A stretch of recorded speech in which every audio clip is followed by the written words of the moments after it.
Assalamualaikum warahmatullahi wabarakatuh. Kami dari kelompok 5. Kami di sini akan menjelaskan tentang awal qawaidul khamsah. Saya bernama Novel Muhammad Nafi. Saya Muhammad Faidul, juga. Saya Ainul Yatalawi Muhammad. Saya Muhammad Yusuf. Saya Muhammad Kembali. Kami akan menjelaskan tentang qawaidul khamsah. Sejak Nabi Muhammad SAW masih hidup hingga sekarang, kajian tentang hukum syariat masih terus dipelajari. Berkat ijtihad para ulama, umat muslim mengetahui cara ibadah yang menurut hukum syariat. Kajian tersebut terangkum dalam kajian yang merupakan suatu kaidah atau pedoman untuk memberikan penjelasan mengenai nas-nas syariat. Islam mengunggali hukum yang tidak memiliki nas.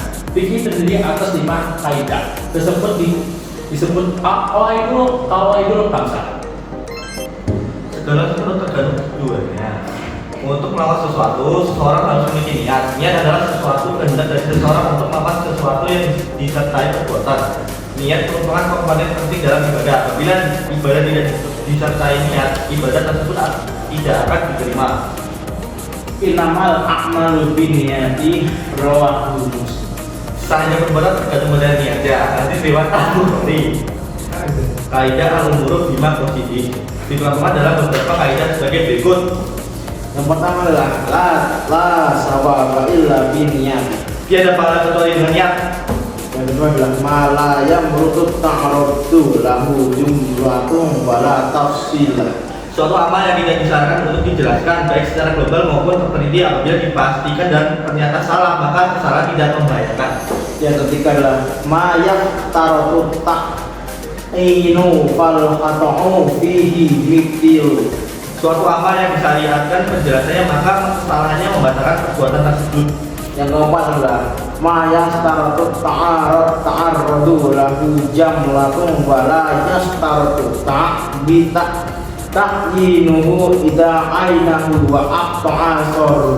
Suatu amal yang harus dijelaskan secara global dan tidak diisyaratkan secara terperinci apabila disebutkan secara terperinci dan ternyata salah, kesalahan membahayakan. Yang kelima adalah maqasidul lafzi ala niyati. Maksud dari suatu lafaz atau ucapannya adalah menurut niat orang yang mengucapkan. Keyakinan tidak bisa dihilangkan dengan sebab keraguan. Keyakinan memiliki kata dasar yakini. Dalam KBBI, yakini artinya percaya, tahu, mengerti, dan sungguh. Adapun dalam bahasa Arab, al-yakin memiliki arti pengetahuan yang tidak ada keraguan di dalamnya. Adapun kata asyak memiliki arti keraguan. Adapun keraguan maksudnya yakini keyakinan baru yang menggoyahkan keyakinan awal karena disebabkan suatu hal. Adapun maksud yang terkandung pada kaidah ini bahwa hukum yang didasarkan pada suatu keyakinan tidak bisa dipengaruhi dengan keraguan yang muncul setelahnya. Dasar yang dijadikan landasan kaidah tersebut yaitu hadis dari Rasulullah SAW. Kaidah kedua ini memiliki sub-sub kaidah sebagai berikut.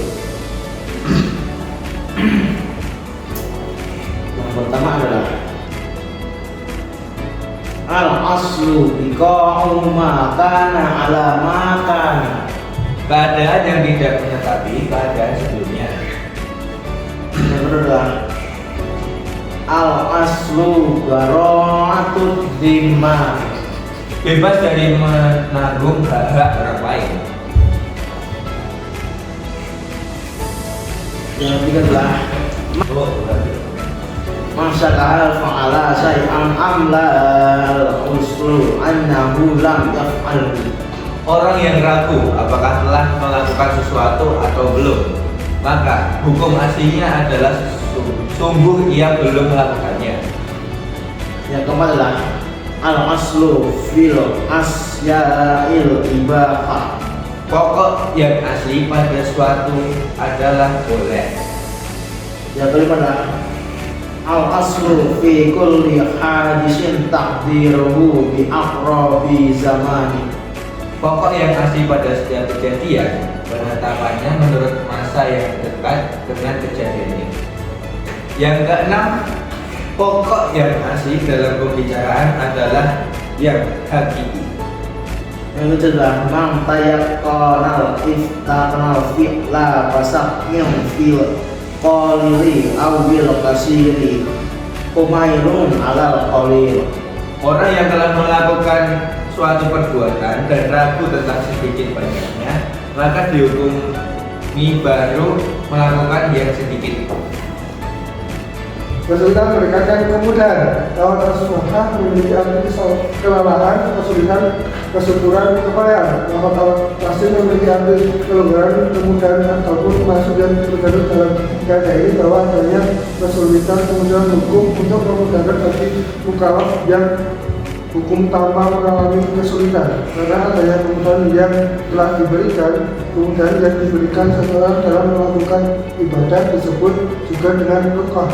Hujah dari kaidah ini adalah ayat Al-Quran sebagai berikut.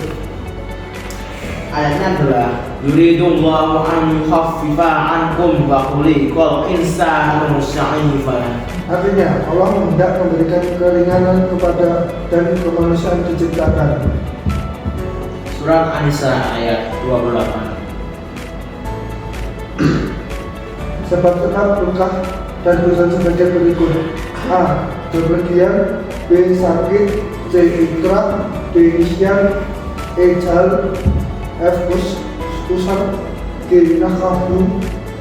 Batasan yang diterapkan dalam masyarakat ada dua, maka sebagai berikut. Masyarakat yang secara umum tidak terlepas dari ibadah atau ketaatan. Semua masyarakat yang pada umumnya tidak bisa lepas dari ibadah ini tidak menyebabkan luka atau taifif dari syariat. Yang kedua, masalah yang secara umum bisa lepas dari ibadah. 3 macam taifif ada 6. A. Taifif is'ab, yaitu keringanan yang bersifat menggugurkan kewajiban. B. Taifif akhir, yaitu keringanan bersifat mengakhirkan dari waktu yang sudah ditetapkan. C. Taifif yaitu keringanan yang bersifat perubahan hukum pada 8 hal yang sudah dilaksanakan. Taifif taksis yaitu keringanan yang bersifat mengurangi kewajiban. Taifif ibdal yaitu keringanan yang bersifat mengganti kewajiban ibadah. Taifif takdir yaitu keringanan yang bisa mendahulukan yaitu yang sudah dilakukan. 4. Jenis-jenis rukhsah sebagai berikut. A. Rukhsah kewajiban yaitu rukhsah yang boleh dilakukan. B. Rukhsah modal yaitu rukhsah sunat dikerjakan. C. Rukhsah mubah yaitu rukhsah yang boleh dilakukan atau ditinggalkan. B. Rukhsah khilaf al-fulau yaitu rukhsah yang dilebih utamakan ditinggalkan. Bahaya harus dicegah. Maksud dan tujuan saya adalah memperoleh kemaslahatan dan menghindari masalah atau musuh. Kaidah ini seperti tujuan syariah yaitu menghindari seorang dari bahaya dapat menimbulkan kerusakan dan kerugian.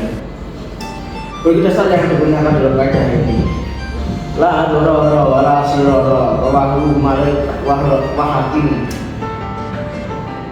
Artinya tidak boleh melakukan perbuatan membahayakan diri sendiri dan orang lain. Ayat Malik, Majah, Al-Hakim, Al-Baiki dan Darul. Berikut beberapa kaidah yang dapat ditarik dari kaidah ini. Yang pertama adalah kemudaratan itu membolehkan larangan-larangan. Kedua, sesuatu yang dibolehkan karena darurat diukur sesuai kadar kemudaratannya. Yang ketiga, sesuatu yang boleh karena uzur dan tidak boleh karena telah hilang uzur. Dan yang keempat, kemudaratan tidak dapat dihilangkan dengan mudaratan yang lain. 5. Menolak kerusakan harus didahulukan daripada tindakan kewajiban. Adat kebiasaan ditetapkan sebagai hukum. Kaidah ini artinya adat kebiasaan ditetapkan sebagai hukum. Dasar kaidah ini adalah surat An-Nisa ayat 119 dan hadisnya sebagai berikut. Marahul muslimun hasanan fahuwa indallahi hasanun. Artinya, apa yang dianggap baik oleh seorang muslim, karena menurut Allah menurut Allah adalah baik. Wow. Hadis riwayat Ahmad.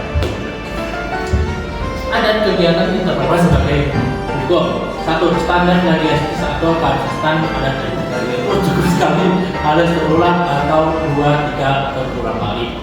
2. Kaidah ada muhtarabah yaitu adat Dua, kaidah muratabah yaitu ada yang dijadikan kebijakan hukum bila berlaku secara merata atau suatu daerah. Tiga, ketenangan uruf dan saraf dikelaskan menjadi dua. A. Apabila kita terkaitan dengan hukum syari dan diurutkan oleh hukum yang berlaku. B.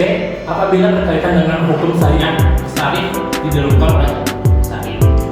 4. Suatu adat uruf dapat diterima jika memenuhi syarat-syarat sebagai berikut.